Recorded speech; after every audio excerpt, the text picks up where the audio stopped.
పశ్చిమ గోదావరి జిల్లా పెనుమంట్ర మండలం పార్టెరులో కూటమి నాయకులు మీడియా సమావేశం నిర్వహించారు. ఈ సందర్భంగా వారు మాట్లాడారు. గత వైసీపీ ప్రభుత్వ హయాంలో పవిత్రమైన టీటీడీ లడ్డులో కల్తీ జరిగిందని, ఈ విషయం ఇప్పుడు బయటపడడంతో వైసీపీ నాయకులు తమ తప్పులను కప్పిపుచ్చుకునేందుకు నానా తిప్పలు పడుతున్నారని ఆరోపించారు.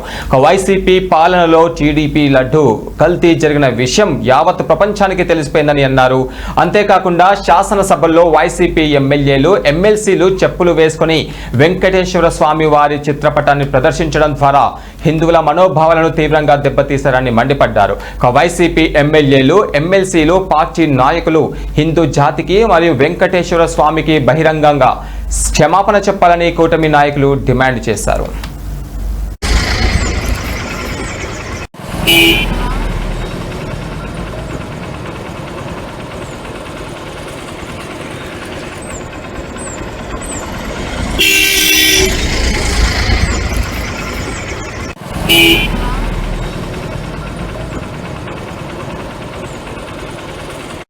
ఏదైతే అసలు నెయ్యిలో నెయ్యే లేదు అనే వాస్తవాన్ని కూడా ప్రజలందరూ గమనించడం కూడా జరిగింది.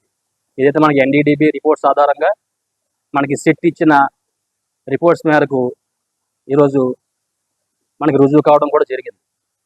దీనిని మరి సుమారుగా 68 లక్షల కేజీల నెయ్యి ఈ కెమికల్స్ రసాయనాలతో కలిపిన నెయ్యిని మరి 20 కోట్ల లడ్డూల ప్రసాదంలో కూడా వాళ్ళు ఈ స్వామివారి ప్రసాదాన్ని అపవిత్రం చేసి చాలా దిగజారుడు ఒక నీచకరమైన ఒక విష సంస్కృతికరమైన రాజకీయాన్ని గత వైసీపీ జగన్మోహన్ రెడ్డి అనుకో వారు గత టీడీపీ పాలక మండలి సభ్యులు కూడా ఇది చేయడం జరిగింది.